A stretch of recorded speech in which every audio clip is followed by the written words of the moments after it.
નમસ્કાર, હું પારસ માટલિયા, fund manager, Senco mutual fund. આજે તમારા માટે એક બહુ જ ખુશખબરી લાવ્યો છું. અમે સેમકો એક્ટિવ મોમેન્ટમ ફંડમાં નવા ઇન્વેસ્ટમેન્ટ્સ લેવા માટે 31 જાન્યુઆરી 2024થી ખોલ્યું છે. અને આ શોર્ટ વિડીયોમાં આપણે મોમેન્ટમ સ્ટાઇલ ઓફ ઇન્વેસ્ટિંગનું રિવિઝન, સેમકો એક્ટિવ મોમેન્ટમ ફંડની સ્ટ્રેટેજી, પોર્ટફોલિયો અપડેટ અને સેમકોનું પ્રોપ્રાઇટરી મોમેન્ટમ સિકિંગ એલ્ગોનું એડવાન્ટેજીસ સમજશું. તો શરૂઆત કરીએ મોમેન્ટમ સ્ટાઇલ ઓફ ઇન્વેસ્ટિંગના ડેફિનેશનથી. આપણી જૂની કહેવતના હિસાબે સમજીએ તો મોમેન્ટમ ઇન્વેસ્ટિંગ એટલે વધે વધે લેવાનું અને ઘટે ઘટે દેવાનું. જે સ્ટોકનો ભાવ ઉપર જાય છે એમાં ઇન્વેસ્ટ કરવાનું અને જેનો ભાવ નીચે જાય છે એ વેચી દેવાનું. મોમેન્ટમ ઇન્વેસ્ટિંગનો મતલબ 3 શબ્દમાં જાણીએ તો એ છે કે ભાવ ભગવાન છે. એટલે શોર્ટ અને મીડિયમ ટર્મમાં ભાવ જ સાચો હોય છે, બીજું કાંઈ જ નહીં. મોમેન્ટમ કેટલી સારી રીતે કામ કરે છે એ પણ સમજીએ.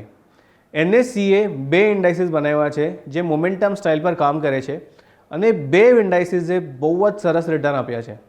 એમના ઇન્સેપ્શન ડેટ 1 એપ્રિલ 2005થી લઈને 10 જાન્યુઆરી 2024 સુધી મોમેન્ટમ ઇન્ડાઇસીસે 23% અને 19.29%નું રિટર્ન આપ્યું છે. જેના કમ્પેરિઝનમાં નિફ્ટી 50 અને નિફ્ટી 500 જેવા બ્રોડ માર્કેટ ઇન્ડાઇસીસે સેમ પીરિયડમાં ખાલી 13થી 13.5%નું રિટર્ન આપ્યું છે. આ જોઈને એક વસ્તુ ક્લિયર થઈ જાય છે કે મોમેન્ટમ સ્ટ્રેટેજી એ અત્યાર સુધી બહુ જ સરસ આલ્ફા જનરેટ કર્યું છે, એટલે બ્રોડર માર્કેટ્સને સારી રીતે બીટ કર્યું છે.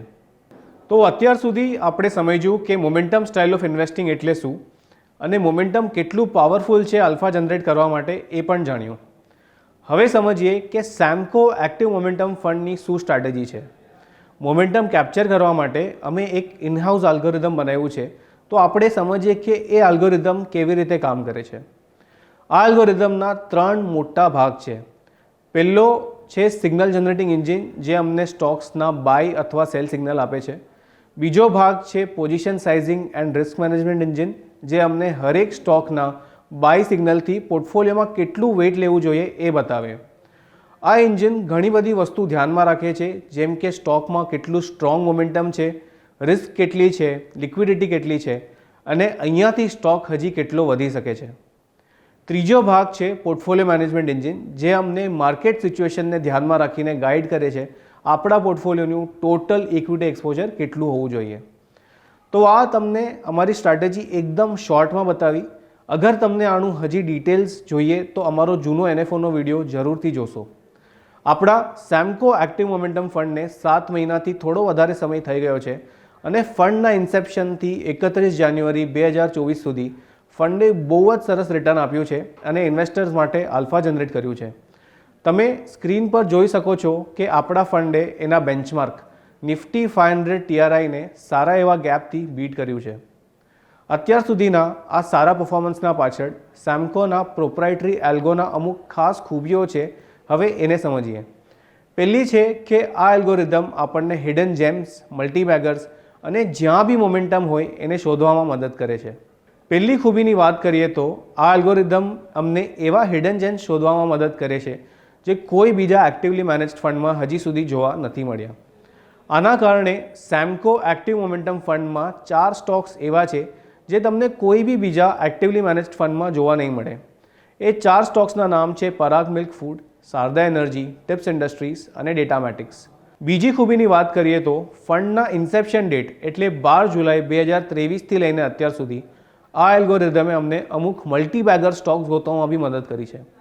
તમે સ્ક્રીન પર જોઈ શકતા હશો કે 4 સ્ટોક્સ એવા છે જે એમના સિગ્નલ પ્રાઇસથી 100%થી બી વધારે રિટર્ન આપી ચૂક્યા છે.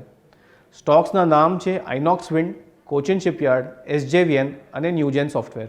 ત્રીજી ખૂબીની વાત કરીએ તો આ એલ્ગોરિધમ અમને જ્યાં પણ મોમેન્ટમ હોય ત્યાં જવા માટે ગાઈડ કરે છે. 12 જુલાઈ 2023થી 15 જાન્યુઆરી 2024 સુધી અગર આપણે જોઈએ કે કયા માર્કેટ કેપ ઇન્ડેક્સે સૌથી વધારે રિટર્ન આપ્યું છે તો જાણવા મળે કે નિફ્ટી માઇક્રો કેપ 250 ઇન્ડેક્સે સૌથી વધારે રિટર્ન આપ્યું છે. એની પછી સ્મોલ કેપ, પછી મિડ કેપ અને સૌથી ઓછું રિટર્ન લાર્જ કેપે આપ્યું છે. આપણું એક્ટિવ મોમેન્ટમ ફંડનું જે પોર્ટફોલિયો છે એ પણ ઘણા હદ સુધી આવી રીતે જ બન્યું છે. ફંડના પોર્ટફોલિયોમાં 28% એટલે 28% માઇક્રો કેપ છે, 22% સ્મોલ કેપ છે અને 15% લાર્જ કેપ છે. એટલે જ્યાં મોમેન્ટમ છે ત્યાં આપણો પોર્ટફોલિયો પણ છે. અગર સેક્ટરલ મોમેન્ટમની વાત કરીએ તો સેમ પીરિયડમાં સૌથી વધારે રિટર્ન નિફ્ટી રિયાલિટી ઇન્ડેક્સે આપ્યું છે. એની પછી નિફ્ટી એનર્જી અને નિફ્ટી આઈટી અને ફાર્મા. એ જ રીતે આપણા પોર્ટફોલિયોમાં બી જે ટોપ 2 નામ છે, ટોપ 2 હોલ્ડિંગ્સ છે, એ છે રિયાલિટી અને એનર્જી સ્ટોક્સ, માન ઇન્ફ્રા કન્સ્ટ્રક્શન અને સ્વાન એનર્જી. બીજી ટોપ 10 હોલ્ડિંગ્સ પણ અગર જોશો તો એમાં તમને ઘણા બધા એનર્જી અને ફાર્માના સ્ટોક્સ જોવા મળશે. તો આ અને ઘણી બીજી બધી ખૂબીઓના કારણે સેમ્કો એક્ટિવ મોમેન્ટમ ફંડે 31 જાન્યુઆરી 2024 સુધી ઘણું સારું રિટર્ન આપ્યું છે. અને જેમ આપણે પહેલાં જોયું એના બેન્ચમાર્કને પણ સારા એવા માર્જિનથી બીટ કર્યું હતું. તો આજે આ ખૂબ જ શોર્ટ વિડીયોમાં આપણે મોમેન્ટમ સ્ટાઇલ ઓફ ઇન્વેસ્ટિંગને સમજ્યું, એનું પાવર જોયું, સેમ્કો એક્ટિવ મોમેન્ટમ ફંડની સ્ટ્રેટેજી સમજી અને એમના ખૂબીઓ જોયા જેના કારણે ઇન્વેસ્ટર્સે 31 જાન્યુઆરી 2024 સુધી સારા રિટર્ન પામ્યા. જેમ કે મેં તમને વિડીયોના શરૂઆતમાં જણાવ્યું કે સેમ્કો એક્ટિવ મોમેન્ટમ ફંડને આપણે 31 જાન્યુઆરી 2024થી નવા ઇન્વેસ્ટમેન્ટ્સ માટે ખોલ્યું છે. તો તમે એમાં નવા પૈસા લગાડી શકો છો અને નવી એસઆઈપી પણ રજિસ્ટર કરી શકો છો. ઇન્વેસ્ટ કરવા માટે તમારા મ્યુચ્યુઅલ ફંડ ડિસ્ટ્રીબ્યુટરને કોન્ટેક્ટ કરો અથવા www.samcomf.com વિઝિટ કરો. ઘણો આભાર.